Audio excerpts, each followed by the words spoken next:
नमस्कार. श्री स्वामी समर्थ. श्री गुरुदेव दत्त. ध्यानमूलम गुरुमूर्ती, पूजामूलम गुरुपादुका, मंत्रमूल गुरुवाक्य, मोक्षमूलम गुरुकृपा. गुरुप्रतिपदा म्हणजे गुरूंची पूजा करण्याचा दिवस. माघ कृष्ण प्रतिपदा या तिथीला अतीव प्रेमादराने श्री गुरुप्रतिपदा असे संबोधले जाते. त्याचे कारणही तसेच आहे. द्वितीय श्री दत्तावतार भगवान श्री नृसिंह सरस्वती स्वामी महाराजांनी याच पावन तिथीला शैल्यगमन केले होते. गुरुप्रतिपदा या दिवशी श्री नृसिंह सरस्वती स्वामी महाराज कर्दळी वनात गुप्त झाले. निजगमनात जाताना स्वतःच्या निर्गुण पादुका स्वामींनी श्री क्षेत्र गाणगापूर येथे सेवेकरता ठेवल्या. भगवान श्री नृसिंह सरस्वती स्वामी श्री क्षेत्र नृसिंहवाडी येथे 12 वर्षे राहिले. तेथून त्यांनी अश्विन कृष्ण द्वादशी श्री गुरु द्वादशीच्या मुहूर्तावर आपल्या मनोहर पादुका स्थापन करून गाणगापूरकडे प्रयाण केले.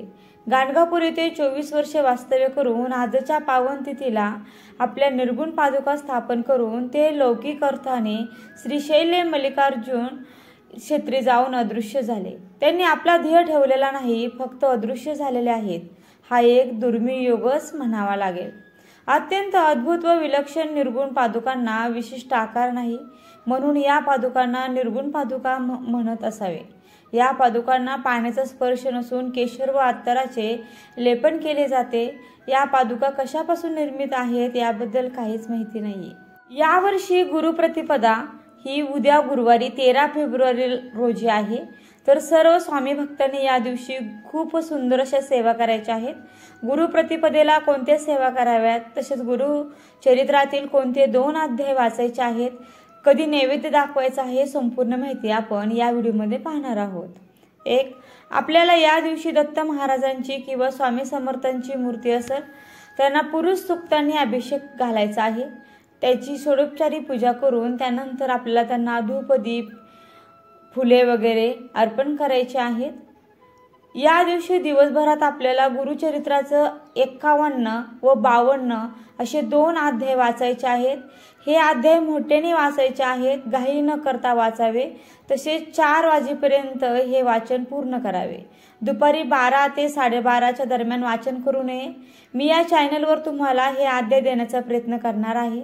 तसेच दत्त महाराजांचा किंवा स्वामी समर्थांचा 11 माळा किंवा 1 माळा का होईना जप नक्की करायचा आहे. तसेच दुपारी पूजा झाल्यानंतर आपल्याला आरती म्हणायची आहे. पण ही आरती म्हणण्यामध्ये आपल्याला श्री नृसिंह सरस्वती महाराजांची, गणपती बाप्पांची, दत्तांची, स्वामी समर्थ महाराजांची या सर्व आरत्या आपल्याला या दिवशी म्हणायच्या आहेत. पण त्या अगोदर आपल्याला त्यांना नैवेद्य दाखवायचा आहे. नैवेद्यामध्ये आपल्याला 7 नैवेद्य करायचे आहेत. जे छोटी चपाती असती त्या पद्धतीने त्यावर वरण भात, शिरा, तसेच श्रावणी घेवड्याची भाजी आवर्जून करायची आहे आणि हा नैवेद्य आपल्याला दाखवायचा आहे. आता आपल्याला 6 नैवेद्य एका ताटामध्ये ठेवले तरीही चालतील. तर कुलदैवक श्री दत्त महाराज, श्री स्वामी समर्थ महाराज, श्री नृसिंह सरस्वती महाराजांसाठी आणि गायत्री माता यांच्यासाठी, नारायणासाठी या सर्वांचं स्मरण करून हे नैवेद्य दाखवायचं आहे. नैवेद्यामध्ये तुळशीचं पान आवर्जून ठेवा. नंतर आरती म्हणा. आरती कोणाकोणाची म्हणायची हे मी तुम्हाला वरती सांगितलेलंच आहे. आता हा नैवेद्य 1-1.5 तास तसंच ठेवायचा आहे आणि थोड्या वेळाने आपण झाकून ठेवला तरी चालेल. आणि त्यानंतर हा प्रसाद म्हणून आपण सर्वांनी खायचा आहे. हा दुपारचा नैवेद्य. गुरुप्रतिपदा दिवसाचे महात्म्य जाणून घेत अवतार परंपरा म्हणून आपल्या देवघरात संध्याकाळी महाराजांची किंवा दत्तगुरूंची पूजा करून आपल्याला परत बेसन लाडूचा नैवेद्य दाखवायचा आहे.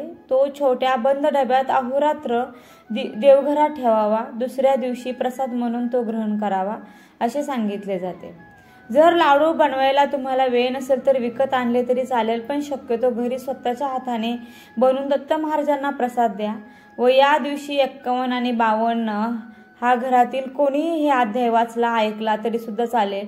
मात्र ही सेवा आवर्जून करा आणि इतरांनाही सांगा. या सेवेने तुमच्या सगळ्या इच्छा अपेक्षा पूर्ण होऊन सगळ्या अडचणी दूर होतील. तुमच्या सर्व इच्छा नक्की पूर्ण होतील. मनापासून सेवा करा व या सेवेचे महत्त्व इतरांनाही सांगा. हा माहितीपूर्ण व्हिडिओ आवडला असेल तर व्हिडिओला लाईक, शेअर आणि चॅनलला सबस्क्राईब करायला विसरू नका. आणि हो, व्हिडिओ शेवटपर्यंत पाहिल्याबद्दल मी तुमचे मनापासून आभारी आहे. धन्यवाद. श्री स्वामी समर्थ. श्री गुरुदेव दत्त.